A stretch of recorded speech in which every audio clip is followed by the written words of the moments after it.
السلام علیکم ویورز، کیسے ہیں آپ لوگ؟ آج ہم بات کرنے والے ہیں حسد کے بارے میں اور رشک کے بارے میں۔ کیا حسد ہوتی ہے؟ رشک کیا ہوتا ہے؟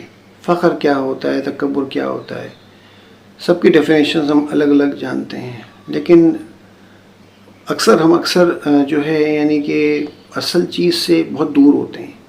حسد کا مطلب سمجھاتا ہے کہ بس جو بھی کسی سے نفرت کرنے لگے، کسی کی چیز کو دیکھ کر یا کسی کی حسن کو دیکھ کے، خوبصورتی کو دیکھ کے، کسی کی ذہانت کو دیکھ کے، کسی کے آگے بڑھنے ترقی کرنے کو دیکھ کر کے، کسی کے اچھے مکان بنگلے کو دیکھ کر کے، کسی کی اچھی گاڑی دیکھ کر کے، کسی کی پرسنالٹی دیکھ کر کے، کسی کا اسٹیٹس، اس کی عزت معاشرے میں، مال دولت، یہ سب چیزیں ایسی کہ جس پہ کوئی بھی حسد کر سکتا ہے اس شخص سے۔ لیکن حسد اس بات پہ نہیں ہوتا، اس طرح سے نہیں ہوتا کہ بس جل رہا دیکھ کر کے۔ اگر وہ اس کی بربادی نہیں چاہتا، بس دیکھ کے کوڑ رہا ہے، تو یہ حسد نہیں کہلائے گی۔ Mind it. حسد یہ نہیں ہے کہ کسی نے اس پہ ٹانٹ کر دیا، طنز کر دیا تو حسد ہے اس کو۔ حسد ومن شر حاسد اذا حسد، قرآن میں آیا ہے سورہ فلق میں کہ حاسد کے حسد سے پناہ مانگی گئی ہے۔ اچھا، حسد جو ہوتی ہے اور نظر میں ہی ہوتا ہے کہ کہتے ہیں کہ حدیث میں روایت ہے کہ نظر تو اتنی خطرناک ہوتی ہے کہ بندے کو، جس کو نظر لگ جائے اس کو قبر تک پہنچا دیتی ہے، موت تک آ سکتی ہے۔ حسد میں ایسا نہیں ہوتا۔ حسد میں حاسد خود جلتا ہے۔ نظر میں جس کو نظر لگی کسی کی وہ آ گیا تاب میں، لیکن حسد میں حاسد اپنی آگ میں خود جلتا ہے اور برباد ہو جاتا ہے اور تباہ ہو جاتا ہے۔ تو بھئی ایسی کیا چیز ہے حسد؟ اس کا مطلب ڈفرینس ہے، الگ الگ ہے۔ حسد کی ڈیفینیشن سن لیں اچھی طریقے سے۔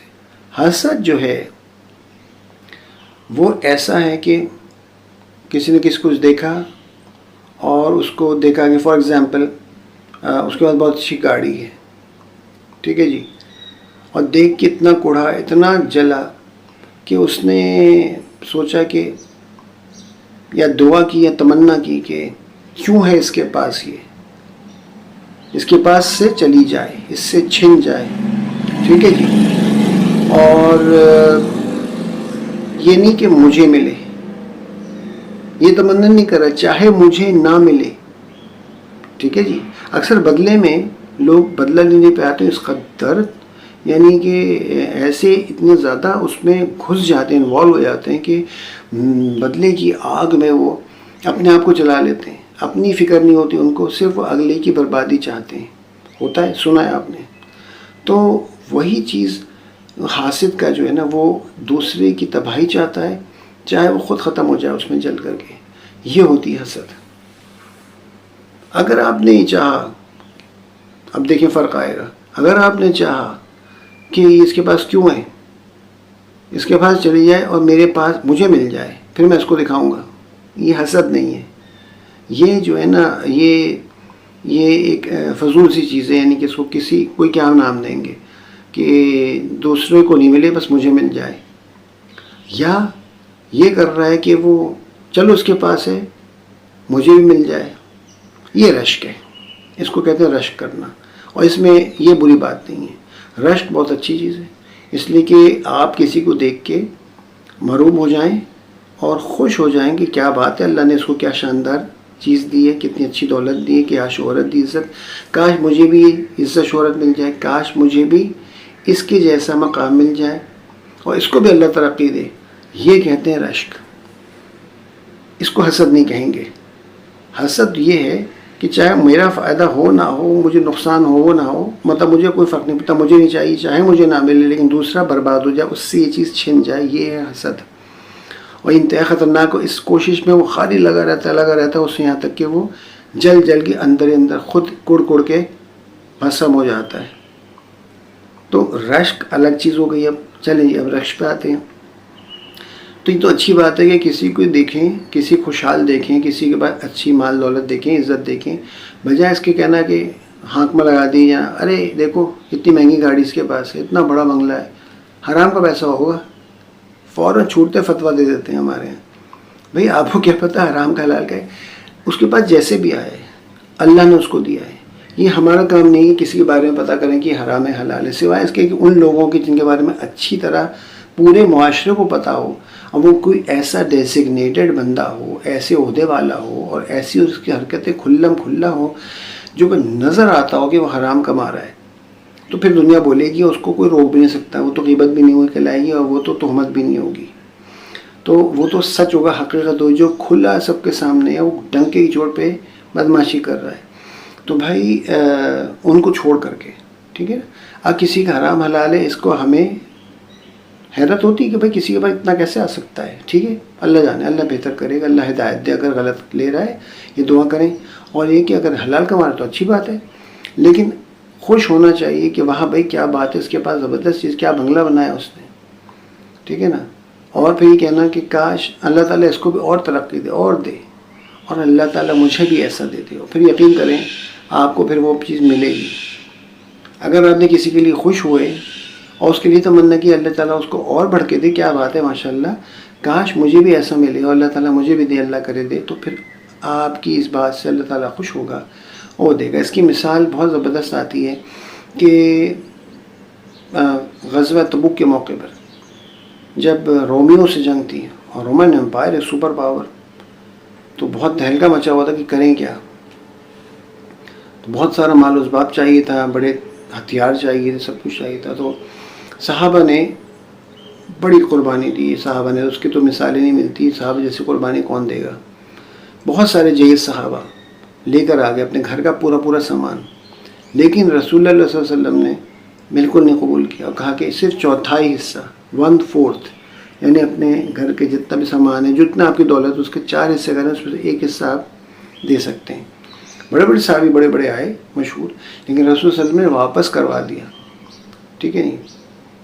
ہاں ایک بہت بڑی شخصیت، جو بڑی شخصیات تھی ان کے سامنے رسول صلی اللہ علیہ وسلم بھی مطلب ہوتے، تو حضرت عمر، وہ آدھا سامان لے آئے، کہتے عمر کیا لائے ہو، کہتے آدھا سامان گھر کا لے آؤں، تو اللہ کے رسول نے ان کو، ان کا مقام ایسا تھا کہ ان کو منع نہیں کیا، عام صحابہ کو منع کر دیا، بلکہ بہت قریبی صحابہ کو منع کر دیا کہ 1/4 تو لے، حضرت عمر کا آدھا مال بھی انہوں نے قبول کیا، اور حضرت عمر رضی اللہ عنہ سمجھتے رہے کہ آج میں ابو بکر سے آگے بازی لے گیا، کیونکہ ہمیشہ وہ اس معاملے میں اچھائی میں مقابلہ کرتے تھے کہ میں نیکیوں میں ان سے آگے نکل جاؤں، لیکن وہ ہمیشہ پیچھے رہ جاتے تھے، لہٰذا انہوں نے اس دن سمجھا کہ ایسا ہو جائے گا۔ جب حضرت ابو بکر صدیق رضی اللہ عنہ آئے تو اپنے گھر کا پورا سامان لے کر آئے۔ اب آپ دیکھیں کہ ان کا فرق کیا ہے، رسول اللہ صلی اللہ علیہ وسلم جانتے تھے، سب سے قریب تھے، ان کے بہترین دوست، بہترین بعثت سے پہلے ہی ان کے بہترین دوست تھے، اور پھر بعد میں سسر بھی بنے، اور مطلب حضرت ابو بکر کا بات ہی ہم نہیں کر سکتے۔ تو رسول صلی اللہ علیہ وسلم نے یہ نہیں پوچھا ان سے ابو بکر تم کیا لائے ہو، انہوں نے کہا ابو بکر گھر میں کچھ چھوڑا ہے، کیا چھوڑ کر آئے ہو، الٹا سوال تھا۔ تو ابو بکر رضی اللہ عنہ نے کہا اللہ اس کے رسول کا نام چھوڑ کر آئے ہو۔ اور آپ دیکھیں کہ رسول صلی اللہ علیہ وسلم نے ان کی اس چیز کو منع نہیں کیا، ان کا پورا مال قبول کر لیا، ان کو پتہ تھا کہ ان کا مقام کیا ہے، کہ رسول اللہ صلی اللہ کے نبی صلی اللہ علیہ وسلم بھی ہمت نہیں کر سکے کہ ابو بکر کو منع کریں۔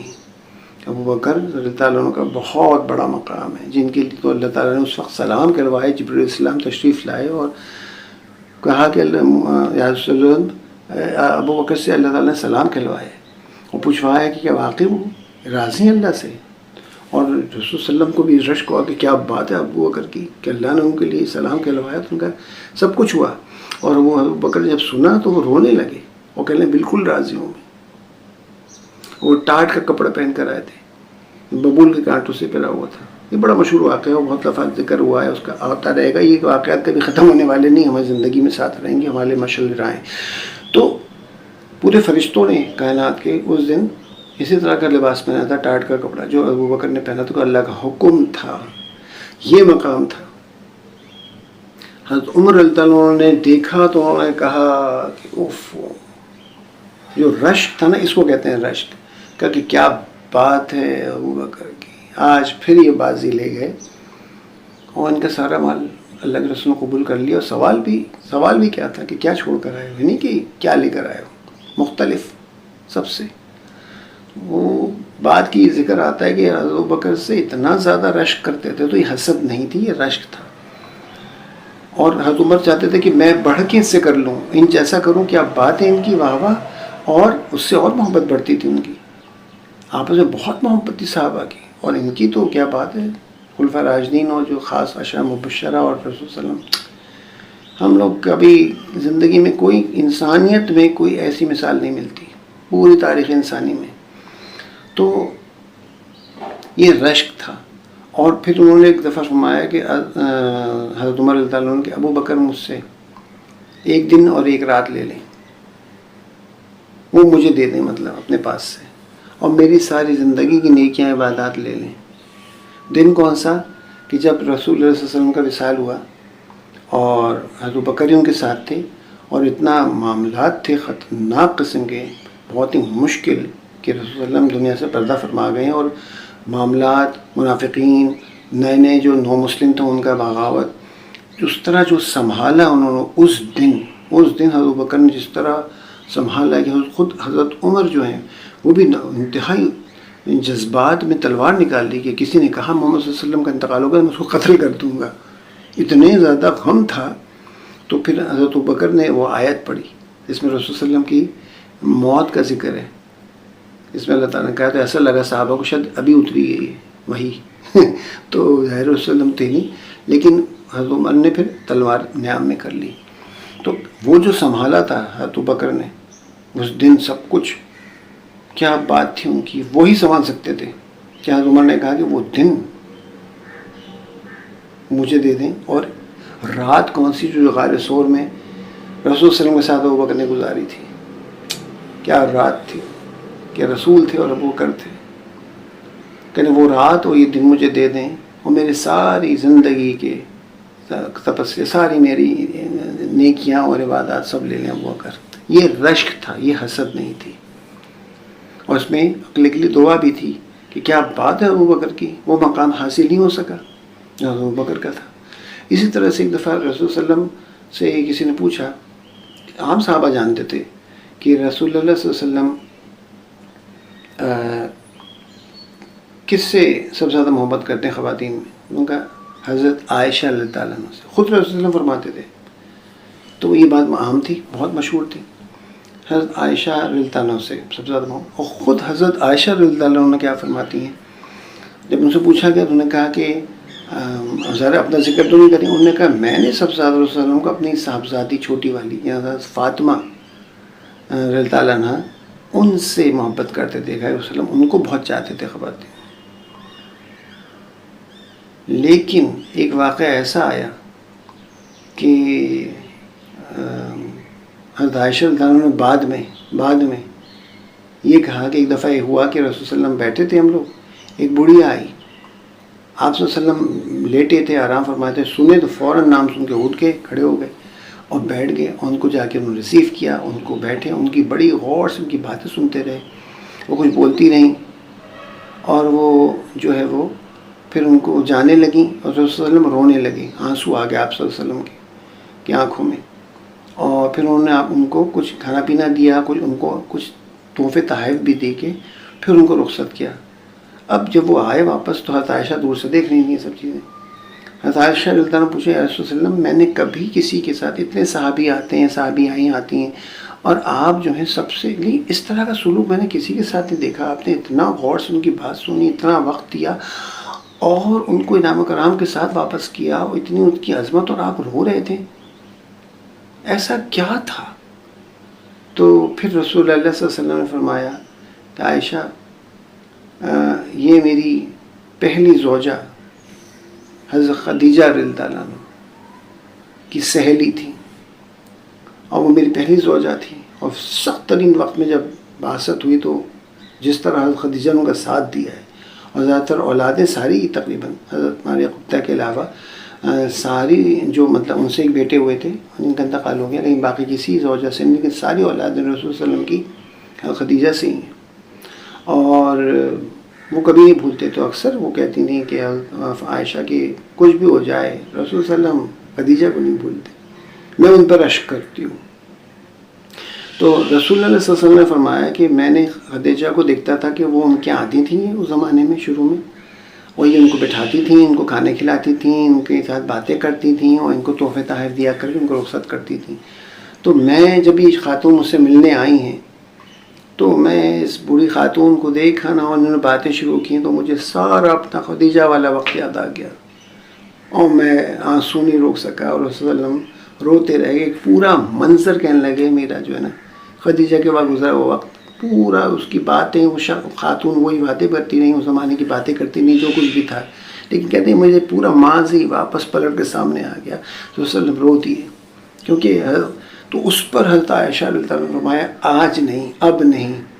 تو انہوں نے اب میں کہوں گی کہ رسول صلی اللہ علیہ وسلم سب سے زیادہ محبت ان کو حضرت خدیجہ رضی اللہ عنہا سے تھی. اور آپ دیکھیں حضرت خدیجہ رضی اللہ عنہا جو ہے وہ جنت کی خواتین کی سرداروں میں سے ایک ہیں، 4 ہیں. جنت کی 4 خواتین کی، عورتوں کی سردار جو ہیں وہ 4 خواتین ہیں. ان میں سے جو ہے وہ ایک حضرت خدیجہ ہیں، حضرت فاطمہ رضی اللہ عنہا ان کی صاحبزادی چھوٹی وہ بھی، حضرت مریم اور عیسیٰ علیہ السلام کی والدہ، اور حضرت آسیہ فرعون رامسیس سیکنڈ کی بیوی جنہوں نے موسیٰ علیہ السلام کو پالا تھا. کہاں رامسیس یعنی فرعون کا حشر ہوا، کہاں وہ 6 درجے میں پہنچا ہے خدا کہلوانے والے جہنم کے، کیسے غرق ہوا عذابناک، اس کی بیوی کیا مقام ان خاتون کو ملا ہے، جنت کے سردار عورتوں کی سرداروں میں سے ایک ہے. تو بہرحال حضرت خدیجہ رضی اللہ عنہا پہ رشک کرتی تھیں حضرت عائشہ ہمیشہ رضی اللہ عنہا، رشک کرتی تھیں، حسد نہیں تھی، وہ رشک تھا. تو دس از دا ڈفرینس بٹوین رشک اینڈ اس میں ہوتا ہے کاش ایک ہوتا ہے وہ محبت مجھے بھی ملتی، بہت محبت ہے لیکن وہ نہیں ملی تو رشک کیا کہ کیا ان کا مقام تھا. واہ. تو یہ جو چیز ہوتی ہے ہم کہتے ہیں کہ حسد ذرا بات پہ کسی نے برائی کر دی اور جملے کس دیے کسی کے اوپر، تو یا یہ کہ اس کو کڑھن ہو گئی اس کے پاس کیوں ہے، تو اس سے زیادہ اس کو یہ خواہش بھی نہیں ہے جب کہ دل میں کہ ایسا میرے پاس ہو، یا یہ خواہش کرنا کہ میرے پاس چاہے تو کچھ نہ ہو، اس کے پاس سے چلا جائے، تباہ ہو جائے، برباد ہو جائے گی. ایسا کچھ بھی نہیں، ایسا کچھ بھی کہنا چاہیے اس کے شخص کے ذہن میں نہیں، تو یہ حسد میں نہیں آئے گا. یہ ایک خامخواہ کی عداوت، ایک خامخواہ کی بیکار کی ایک کہنا چاہیے اپنے دل کو جلانے والی بات ہوگی، اور وہ کوڑ کے بھی بعد میں وہ بھول جاتا ہے اس چیز کو، ورنہ وہ چیز ختم کر دیتی ہے. لہٰذا حسد جو ہوتی ہے وہ اپنے آپ کو ہاتھ سے تو خود جلا دیتی ہے، اور یہ انتہائی خطرناک ہوتا ہے. جیسے کہ میں نے کہا بدلے کی آگ جیسے ہوتی ہے کہ اس میں انسان یہ بھول جاتا ہے کہ وہ خود بھی اس آگ میں پہنچ گیا ہے، لیکن اس کو فکر نہیں ہوتی ہے اپنی تباہی کی. اتنا وہ آگے بڑھ جاتا ہے کہ اس بس اگلے کی بربادی، اس کو برباد کر دوں. بھائی تمہیں اس سے ملے گا کیا؟ تم خود تباہ ہو جاؤ گے. ہاں بھلا ہو جائے تو بھلا مجھے کچھ نہ ملے، لیکن وہ تباہ ہو جائے. اور یہ اللہ معاف کرے آج کل کے دور میں بہت زیادہ ہے. اور معافی چاہتا ہوں،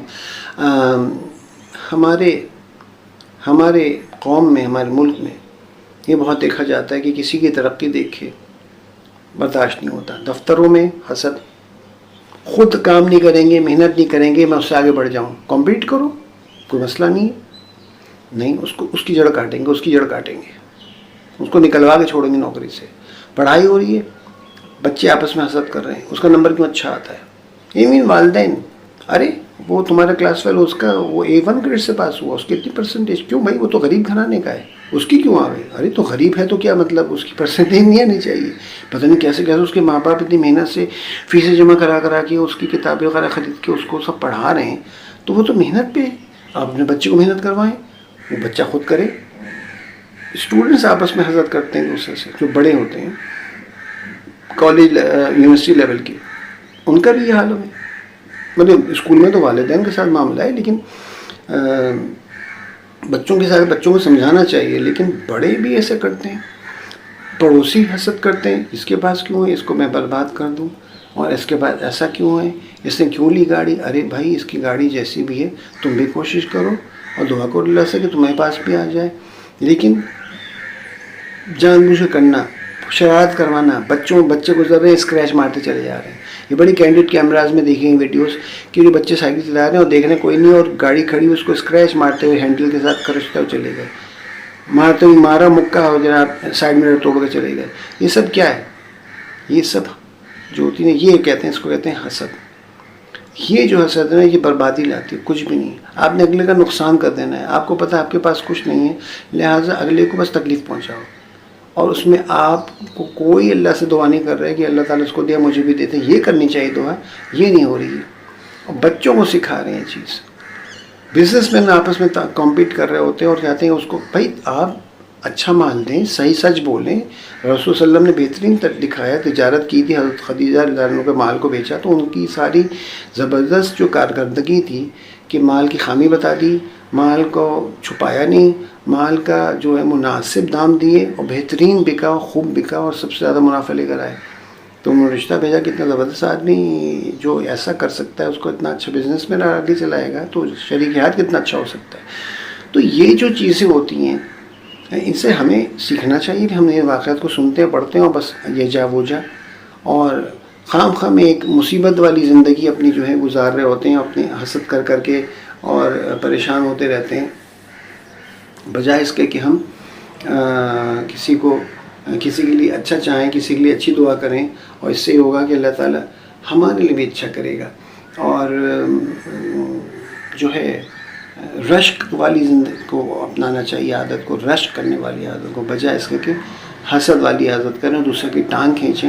خود چڑھ کے اوپر بڑھ کے ترقی کرنی چاہیے، محنت کرنی چاہیے، کوشش کرنی چاہیے، چاہے جو بھی شعبہ ہو، پڑھائی کا ہو، نوکری کا ہو، بزنس کا ہو، کوئی اور فن ہو، کسی بھی چیز میں اپنے گھرستی، اپنا رکھ رکھاؤ، اپنا لباس، یہ ضروری نہیں ہے کہ ہم ان چیزوں میں برباد کر دیں چیزوں کو. بہرحال دعاؤں کی درخواست ہے، اور ساتھ میں یہ کہ اس کو صرف سننا نہیں، اس پہ خود بھی ہمیں چاہیے کہ امپلیمنٹ کریں اپنی لائف میں، اس چیز کو، اس پہ عمل کریں. السلام علیکم ورحمۃ اللہ.